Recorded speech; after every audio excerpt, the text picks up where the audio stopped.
नमस्कार दोस्तों, मैं डॉक्टर रावत चौधरी आप सभी का मेरे YouTube चैनल यश होम्योपैथिक सेंटर जौहरपुर में हार्दिक स्वागत करता हूं। दोस्तों, आज हम एक ऑटो इम्यून डिजीज़ के बारे में बात करेंगे। आज हम बात करेंगे स्क्लेरोडर्मा के बारे में। स्क्लेरोडर्मा, जिसको रूटीन में सिस्टेमेटिक स्क्लेरोसिस या क्रेस्ट सिंड्रोम भी कहते हैं। दोस्तों, यहाँ मैं आपको ये भी बताना चाहूँगा कि अगर आप कोई पर्टिकुलर बीमारी के बारे में जानना चाहते हैं या कोई होम्योपैथिक मेडिसिन के बारे में जानना चाह रहे हैं तो उसको मेरे YouTube चैनल पर आप सर्च करके और उससे रिलेटेड आप जो भी नॉलेज है वो लेना चाहें ले सकते हैं। और अगर आप मेरे से कोई पर्सनल क्वेश्चन पूछना चाहते हैं या क्लिनिक पे आना चाहते हैं या टेलीफोनिक डिस्कशन करना चाहते हैं तो इस वीडियो के लास्ट में बताऊंगा कि उसका क्या सिस्टम है। दोस्तों, अब हम बात करते हैं स्क्लेरोडर्मा के बारे में वापस। देखिए, स्क्लेरोडर्मा डिजीज को समझने के लिए सिर्फ इस वर्ड को समझ लीजिए, स्क्लेरो और डर्मा। स्क्लेरो मतलब होता है हार्ड और डर्मा मतलब होता है स्किन के लिए, यानी वो बीमारी जिसके अंदर आपकी स्किन जो है यानी आपकी चमड़ी जो है वो अगर कठोर हो जाती है, हार्ड हो जाती है, तो उस बीमारी का नाम है स्क्लेरोडर्मा। और दोस्तों, एक ऑटो इम्यून डिजीज है। ऑटो इम्यून डिजीज मतलब क्या होता है कि वो बीमारी जिसमें आपका शरीर ही अंदरूनी कुछ ऐसे बदलाव होते हैं जिससे आपकी बॉडी का जो इम्यून सिस्टम होता है, इम्यून सिस्टम खुद ही बॉडी के ऊपर अटैक करने लगता है। उसके कारण हमारे शरीर में कई जो है बीमारियां होने लगती है। उन्हीं में से एक बीमारी है जिसका नाम है स्क्लेरोडर्मा। अब ये अगर आप समझें इस एग्जाम्पल को कि हमारे इम्यून सिस्टम क्या है, ये कैसे शरीर पर अटैक करता है, तो एक छोटे से एग्जाम्पल से आपको समझो। मान लीजिए घर में एक छोटा बच्चा है 10 साल का। वो बच्चा बाहर जाता है और बाहर उसकी कोई दूसरे बच्चों से लड़ाई हो जाती है, डेली वो जाता है और उसको कोई पीट देता है। तो उसके जो रक्षक हैं, उसके जो पेरेंट्स हैं, उसके जो घर वाले, वो जाके उसको बचा के ले आएंगे और उस बच्चे को भी डांटेंगे कि आगे से इसको आप नहीं लड़ोगे। उसको मतलब प्रोटेक्शन देंगे, उसकी रक्षा करेंगे घर वाले। लेकिन दोस्तों, जब वो बच्चा घर में है और अगर उसके घर वाले ही उसको हर टाइम पिटाई करना शुरू कर दे, हर टाइम बच्चा जब भी घर में है तब तक उसके घर वाले उसको रेगुलर पिटाई कर रहे हैं, तो उस बच्चे की जो है हेल्थ कैसे सही रह सकती है? उस नेचुरली वो बच्चा बिल्कुल सही नहीं रह ही नहीं सकता। उसको जब घर वालों ने पीटना शुरू कर दिया, जिनका काम बचाना था वही उसकी पिटाई करना शुरू कर दिया। कुछ ऐसा ही ऑटो इम्यून डिजीजेज या बीमारियों में होता है कि हमारा इम्यून सिस्टम हमारे शरीर की बाहर की जो भी बीमारी आती है उससे लड़ाई करता है, हमें बचाता है। लेकिन ऑटो इम्यून डिजीज में क्या होता है कि हमारा शरीर भी अंदरूनी हमारे शरीर में जगह जगह अटैक या हमला करने लगता है और उससे बहुत सी बीमारियां होती है ऑटो इम्यून डिजीज में से। उसी में से एक है स्क्लेरोडर्मा। अब हम समझने की कोशिश करेंगे स्क्लेरोडर्मा कैसे होता है, आखिर हमारे शरीर में क्या बदलाव आते हैं। देखिए, इसको समझने के लिए हमें समझने की जरूरत है कि हमारे शरीर में बहुत सारे प्रोटीन्स होते हैं। हमारा शरीर प्रोटीन्स, विटामिन, मिनरल्स हम कहते हैं कई चीज़ों से बना हुआ है। उसी तरह से उन्हीं में से एक है प्रोटीन, और उस प्रोटीन में भी एक पर्टिकुलर प्रोटीन होता है जिसको हम कहते हैं कोलाजन प्रोटीन। दोस्तों, ये कोलाजन जो प्रोटीन होता है ये हमारे शरीर में एक बहुत इंपॉर्टेंट प्रोटीन है और बॉडी का लगभग आप कह सकते हो 25 to 35% ऑफ प्रोटीन जो है वो ये सिंगल प्रोटीन है, कोलाजन प्रोटीन।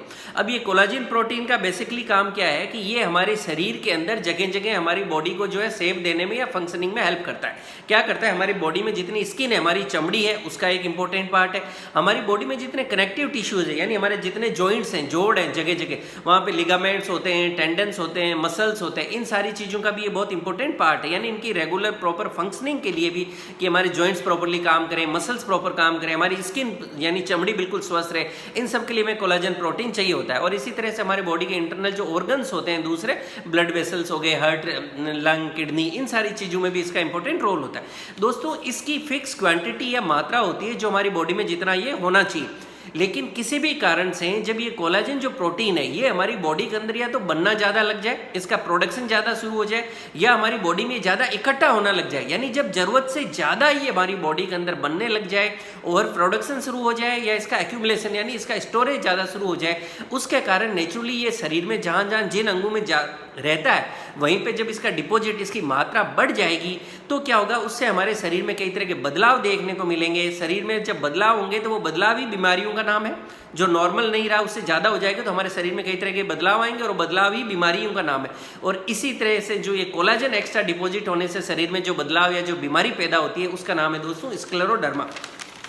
अब हम इसको आगे समझने की अगर कोशिश करें तो कि जो स्क्लेरोडर्मा है कितनी प्रकार का होता है, कितनी टाइप्स का होता है, इसको बेसिकली 2 टाइप्स में डिवाइड किया है। एक तो लोकलाइज्ड स्क्लेरोडर्मा में क्या हो गया कि आपकी जो स्किन है, चमड़ी है, इसके ऊपर लोकल यानी एक ही जगह सिर्फ आपकी स्किन में जगह जगह अगर इस तरह के स्पॉट्स है तो उसको जो है लोकलाइज्ड स्क्लेरोडर्मा कहा गया है। और यही अगर हमारे जो इंटरनल मतलब हमारे अंदरूनी जो अंग है, हमारे लंग्स हो गए यानी फेफड़े हो गए, हार्ट यानी दिल हो गया, किडनी यानी आपके गुर्दे हो गए, आपकी ब्लड वेसल्स खून वाली जो नलिकाएं हैं, वेसल मसल्स है, वेन्स वगैरह, वहाँ पर अगर इसका जो कोलाजन जो रेशियो वहाँ गड़बड़ होता है, एक्स्ट्रा होने लगता है, और वहाँ पर अगर अंदरूनी ऑर्गन्स आपके डैमेज या खराब होने लगे तो दोस्तों उसको जो है सिस्टमेटिक स्क्लेरोडर्मा कहा गया। तो दो तरह का हो गया, लोकलाइज्ड स्क्लेरोडर्मा जिसमें सिर्फ स्किन और अंदरूनी अंगों पे है तो उसको सिस्टमेटिक स्क्लेरोडर्मा कहते हैं। अब हम बात करें स्क्लेरोडर्मा किसको हो सकता है, तो देखिए बेसिकली ऑटो इम्यून डिजीज है तो किसी को भी किसी भी एज ग्रुप में हो सकती है। छोटे बच्चे को हो सकती है, एक यंग यानी जवान आदमी को हो सकती है, और एक बूढ़े यानी बुजुर्ग आदमी को भी हो सकती है। और ये किसी को भी हो सकती है, मेल फीमेल यानी पुरुष या महिला, ऐसा नहीं कि कोई पर्टिकुलर उसके अंदर फर्क पड़ता है पुरुष महिला, नहीं, किसी को भी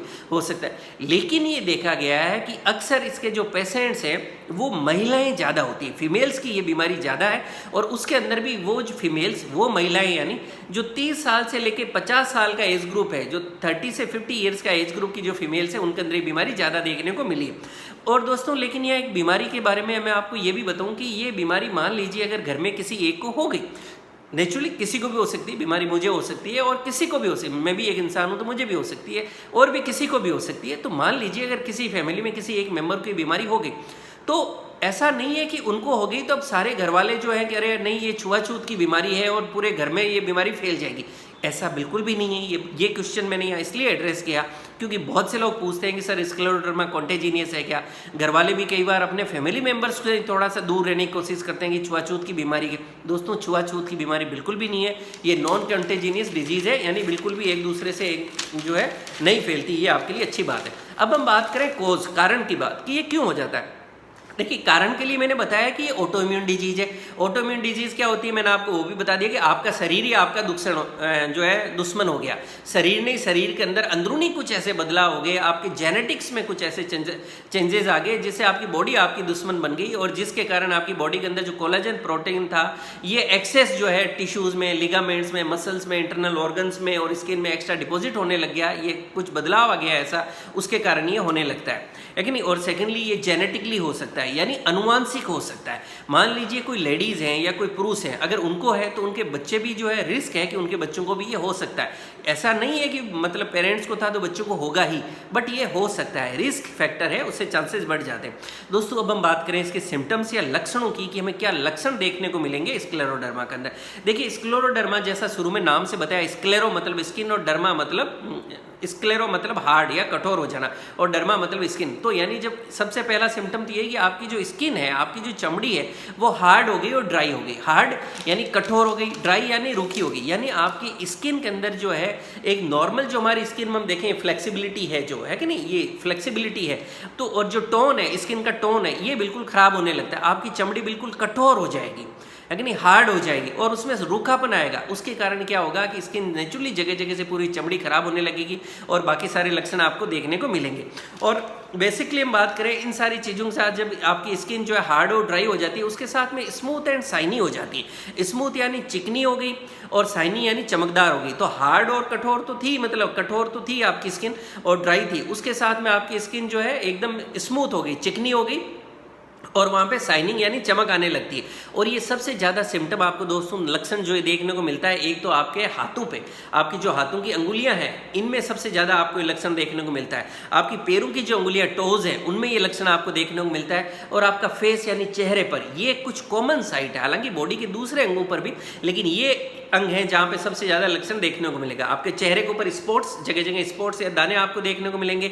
आपके चेस्ट पे यानी छाती पे भी आपको जगह जगह दाने, रेड से लाल लाल से स्पॉट देखने को मिलेंगे। आपकी स्किन जो है हाथों की और पैरों की भी खराब होने लगती है।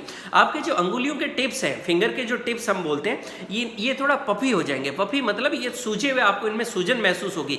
कई बार इनमें जो है आपको अगर थोड़ा एडवांस स्टेज है तो वहाँ अल्सर आपको देखने को मिल सकता है। यानी अल्सर यानी आप कह सकते हो कि वहाँ आपको घाव हो गया, और इन सारी चीज़ों के कारण वहाँ आपको दर्द यानी पेन भी हो सकता है। ये आपको फिंगर टिप्स में भी हो सकता है और टोर यानी टोज जो है पैरों की अंगुलियां आपकी है उनमें भी आपको देखने को मिल सकता है। और कई बार दोस्तों इनमें जो है आपको नीलापन भी, जो आप बोलते हैं ना कोल्ड फिंगर्स, आप सर्दी के मौसम में देखेंगे कि आप कहीं बाहर जाके आए, मान लीजिए अपने टू व्हीलर वगैरह पे गए ज़्यादा देर तक, या मान लीजिए बर्फ के ऊपर आपने थोड़ी देर हाथ रखते हैं तो क्या होगा, लाल लाल हो जाएगी। ज़्यादा देर रखेंगे तो वो वहाँ से सूज भी जाएगी और नीली पड़ जाएगी। तो इसी तरह का लालपन, नीलापन वगैरह आपको अपनी फिंगर्स के अंदर देखने को सकता है। और इन सब के साथ में कई बार जो आपके जैसे मैंने बताया कि जो ये मसल्स, लिगामेंट्स, टेंडन्स, उन पर भी इसका असर आता है। तो उसके कारण आपके अगर वहाँ इफेक्ट आता है तो आपके जो जॉइंट्स हैं, बॉडी के जितने भी जॉइंट्स हैं, जोड़ हैं, जोड़ों में आपको जगह जगह दर्द होगा, सूजन होगा, ये सारी चीज़ें देखने को आपको मिलेगी। और आपकी जो मांसपेशियाँ हैं, मसल्स है, क्योंकि उनमें भी जो कोलाजन है ये बहुत इंपॉर्टेंट एक प्रोटीन होता है, तो वहाँ भी इसके बदलाव देखने को मिलेंगे। तो वहाँ पर भी आपकी मांसपेशियों के अंदर आप देखेंगे आपको कमजोरी आएगी, जो वीकनेस है वो आने लगेगी।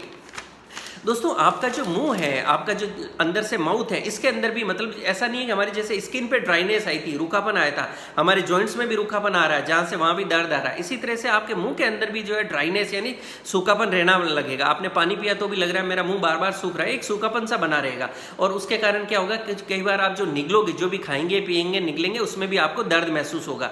और आपकी जो आंखें हैं, आइज़ है, उसके अंदर भी आपको ड्राइनेस यानी आंखों में भी सूखापन या ड्राइनेस आप महसूस कर सकते हैं। इसके साथ में कई बार आपका जो लंग्स है, मैंने बताया लंग्स पे भी इसका असर देखने को मिलता है। और इसके साथ में आपको जो लंग्स है उसके अंदर मतलब आपको जो असर आएगा, तो आपको जो फेफड़े होंगे उसमें भी असर आएगा, आपके विंड पाइप में भी असर आ सकता है, जिससे आपको सांस लेने में भी थोड़ा सा तकलीफ आप महसूस कर सकते हैं। और आपका जो हार्ट है वहाँ पर भी मैंने बताया इसका असर देखने को मिलता है। कई बार आपके पेट में भी असर देखने मिलता है। इन सारी चीज़ों के कारण क्या होगा, हर्ट बर्न यानी आप कह सकते हो आपको कलेजे में जो कहते हैं हम जलन सा आप महसूस कर सकते हैं। पेट में आप भारीपन और गैस सा, थोड़ा फुलाव सा, ब्लॉटिंग जिसको हम वर्ड कहते हैं, वो महसूस कर सकते हैं। आपको डायरिया यानी दस्त भी हो सकता है, बार बार आपको जो है थोड़ा गए और आपको मोशन आया, स्टूल आया पतला सा और फिर वापस आ गया, ऐसा स्टूल भी आपको हो सकता है। जब ये सारी चीज़ें होगी तो आपका वेट भी कम होने लगेगा, शरीर में आप देखेंगे आपका वजन कम होने लग रहा है। और अगर इसका हार्ट और जो ब्लड वेसल्स पे असर आने लगता है जैसा मैंने बताया, तो उसके कारण आपको हाई ब्लड प्रेशर यानी आपका जो बीपी रूटीन में हम कह देते हैं, बीपी भी सूट कर सकता है, आपका ब्लड प्रेशर भी ज़्यादा रहने लगता है।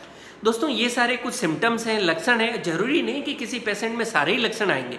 मान लीजिए किसी के सिर्फ स्किन पे इफेक्ट आ रहा है, तो हो सकता है सिर्फ हाथों के में, आपकी अंगुलियों में मिले, फेस पे आपको देखने को मिले, आपकी स्किन जो है खराब होने लगे, इसमें हार्डनेस, ड्राइनेस, स्मूथ शाइनी आने लगे।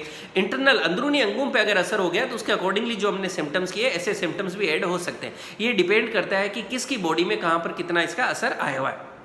अब हम बात करें कौन कौन से टेस्ट हैं जो रूटीन में करवाए जाते हैं। तो ये नेचुरली स्किन के जो सिम्टम्स है इसमें सबसे पहले को देखने को मिलते हैं। तो इसमें रूटीन में आपकी स्किन की बायोप्सी करवाई जाती है और स्किन बायोप्सी से कंफर्म किया जाता है कि हाँ ये कौन सी बीमारी है। इसके साथ में आपके कई तरह के ब्लड टेस्ट यानी खून से आपके टेस्ट करवाए जा सकते हैं, आपका एक्सरेज है वो करवाए जा सकते हैं, आपके सीटी स्कैन करवाए जा सकते हैं, और भी टेस्ट जो होते हैं आवश्यकता अनुसार इसमें करवाए जाते हैं। दोस्तों ये एक ऑटो इम्यून डिजीज है और कोई भी ऑटो इम्यून डिजीज होती है वो लंबे समय तक चलती है और टफ होती है, यानी वो ठीक होने में भी बहुत तंग करती है। और अक्सर आप कह सकते हो कि ये बीमारियां ठीक होना भी बहुत मुश्किल हो जाता है। कई लोगों की ठीक हो पाती है, कईयों की ठीक नहीं हो पाती।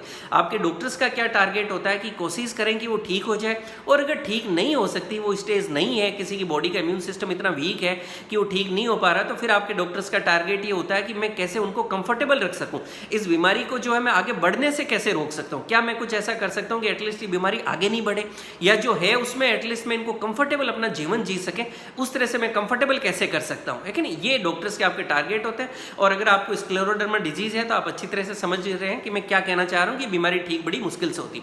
दोस्तों अब हम बात करें इसके होम्योपैथिक ट्रीटमेंट की। देखिए होम्योपैथी के अंदर कोई भी जो ऑटो इम्यून डिजीज है, चाहे वो सोराइसिस है, मल्टीपल स्क्लेरोसिस है, रूमेटॉइड आर्थराइटिस यानी गठिया या गाउट है, इसी तरह से स्क्लेरोडर्मा, और भी बहुत सी बीमारियां होती हैं। किसी भी ऑटो इम्यून डिजीज के अंदर होम्योपैथी के में हमेशा आप जानते हैं कि बहुत अच्छे रिजल्ट हमें देखने को मिलते हैं। और आपको कोई भी है तो ऑटो इम्यून डिजीज है तो मैं एडवाइस करूंगा कि आप जो भी अपना ट्रीटमेंट ले रहे हैं उसको आप चाहे कंटिन्यू रखें, उसको बंद करने की कोई जरूरत नहीं है, लेकिन आप साथ में होम्योपैथी जरूर ऐड करें। आपको जरूर ट्रीटमेंट लेना चाहिए, और जैसे ही आप ट्रीटमेंट लोगे आपको अपना पता चलेगा कि हाँ धीरे धीरे मैं सुधार की तरफ जा रहा हूँ, मेरे सिम्टम्स इंप्रूव हो रहे हैं और मेरे बॉडी में ओवरऑल सुधार आ रहा है। दोस्तों ट्रीटमेंट या मेडिसिन की हम बात करें तो मैं जैसा हमेशा कहता हूँ, होम्योपैथिक ट्रीटमेंट हमेशा सिम्टम्स पे चलता है, इंडिविजुअलिस्टिक होता है। हर पेशेंट के लिए अलग दवाई है, हर पेशेंट की तकलीफ अलग है, हर पेशेंट अपनी अलग तरह से तकलीफ बताता है, उसके लक्षण अलग मिलेंगे, तकलीफ की इंटेंसिटी, जो पेन है उसकी इंटेंसिटी अलग है, उसके अकॉर्डिंगली सिम्टम्स पे आपको मेडिसिन दी जाती है जो आपके लिए बेस्ट वर्क करती है। इसलिए मैं एडवाइस करूंगा कि डॉक्टर्स नियरेस्ट हैं उनके पास जाके मिले, उनसे कॉन्टेक्ट करें, उनके गाइडेंस में ट्रीटमेंट ले, आपके नॉलेज के लिए। लेकिन कि हाँ कौन कौन सी मेडिसिन है जो इसमें बेस्ट वर्क देती है, मैंने बताया बहुत सी मेडिसिन है, और हो सकता है कि बिल्कुल ही अलग मेडिसिन हो, बट रूटीन में कि हाँ ये मेडिसिन है जो इसमें स्पेसिफिक हम कह सकते हैं तो ये मेडिसिन है। एक तो एंटियम क्रूड इसकी बहुत अच्छी मेडिसिन है। शुरू में 30 पोटेंसी में भी देते हैं, एक्यूट में, क्रॉनिक होने पे इसको 200 पोटेंसी या 1 में भी यूज किया जा सकता है। ब्रायोनिया इसकी अच्छी मेडिसिन है, ब्रायोनिया को 30 पोटेंसी और 200 और 1 तक भी यूज किया जाता है। और हाइड्रोकोटाइल भी इसकी एक बहुत अच्छी मेडिसिन है, लेकिन hydrocotyle usually mother tincture form में यूज किया जा सकता है। मदर टिंचर जो हाइड्रोकोटाइल है उसकी 10-10 बूंद जो है सुबह शाम दिन में 2 बार 1 कप गुनगुने पानी में लेना चाहिए। एंटियम क्रूड और ब्रायोनिया इन दोनों को शुरुआत में किसी भी पेशेंट को जैसे रूटीन में देते हैं तो 30 पोटेंसी में 30 पावर में 30 पोटेंसी में एंटियम क्रूड सुबह शाम और ब्रायोनिया का भी 30 पोटेंसी में सुबह शाम दिया जाता है। बाद में फिर एज पर नीड और सिम्टम्स इनकी पोटेंसी या पावर को 200 या 1 तक भी शिफ्ट करते हैं। इसके अलावा भी बहुत सी मेडिसिन होती है जो एज पर नीड और सिम्टम यूज की जाती है, बट मेन 3 मेडिसिन जो है मैंने आपके साथ शेयर की। एडवाइस करूंगा कि नजदीक में अगर कोई प्रॉब्लम है और आप कोई वीडियो देख रहे हैं तो अपने नजदीक में डॉक्टर से जाके मिले। दोस्तों अब हम बात करें कि अगर आप मेरे से कोई पर्सनल क्वेश्चन पूछना चाहते हैं तो कैसे पूछ सकते हैं। देखिए मेरे यूट्यूब चैनल पे नेचुरली बहुत से वीडियोस हैं और बहुत से लोग वीडियोस देखते हैं, आप लोगों का प्यार मिलता है, आप लोग नॉलेज के लिए भी देखते हैं, तो आपके क्वेश्चंस भी हर वीडियो पे आते हैं। लेकिन नेचुरली पॉसिबल नहीं कि एटलीस्ट आप मानो कि डेली लगभग 200 क्वेश्चंस आते हैं, तो उनका रिप्लाई करना बिल्कुल भी पॉसिबल नहीं है। आप इस चीज़ को प्रैक्टिकली समझ सकते हो। तो क्या होता है कि मैंने जैसे जो वीडियो डालता हूँ नेक्स्ट डे उसी वीडियो का आपके सवाल सेशन स्टार्ट किया, उसमें आंसर दूंगा। अब आप मेरे से कोई क्वेश्चन पूछना चाहते हैं और आज ही ये वीडियो देख रहे हैं तो इसके कमेंट्स में जाइए, आप क्वेश्चन पूछिए। कल यानी 26 अप्रैल 2020 को जो आपके सवाल का एपिसोड आएगा उसके अंदर मैं उसका आंसर दूंगा। और आप बाद में जो है कभी वीडियो देखना और क्वेश्चन पूछना चाहते हैं तो मेरा जो लेटेस्ट वीडियो होगा उसमें कमेंट्स करना है, नेक्स्ट डे मैं उसके आंसर देने की कोशिश करूंगा। और अगर आप मेरे आसपास से बिलोंग करना करते हैं और क्लिनिक आना चाहते हैं तो इस वीडियो के डिस्क्रिप्शन में जो है क्लिनिक का एड्रेस भी दिया हुआ है और मोबाइल नंबर भी दिया हुआ है जिस पर आप अपॉइंटमेंट भी बुक कर सकते हैं, टेलीफोनिक डिस्कशन या उसके लिए अपॉइंटमेंट के लिए। दोस्तों मैंने बेस्ट पॉसिबल कोशिश की है कि एक टफ डिजीज स्क्लेरोडर्मा के बारे में मैं आपके साथ में जो मेरा नॉलेज है उसको आपके साथ शेयर कर सकूं और उसकी जो बेस्ट पॉसिबल होम्योपैथिक मेडिसिन से आपके साथ शेयर करूं। मैं उम्मीद करता हूं ये वीडियो आपके लिए काफ़ी लाभकारी साबित होगा, आपको पसंद आएगा। इसी तरह से मुझसे जुड़े रहने के लिए मेरे यूट्यूब चैनल यश होम्योपैथिक सेंटर जयपुर को लाइक करें, शेयर करें, सब्सक्राइब करें और बेल आइकन जरूर दबाएं जिससे मैं जैसे ही कोई वीडियो डालूँ आपको नोटिफिकेशन मिल सके। Thank you.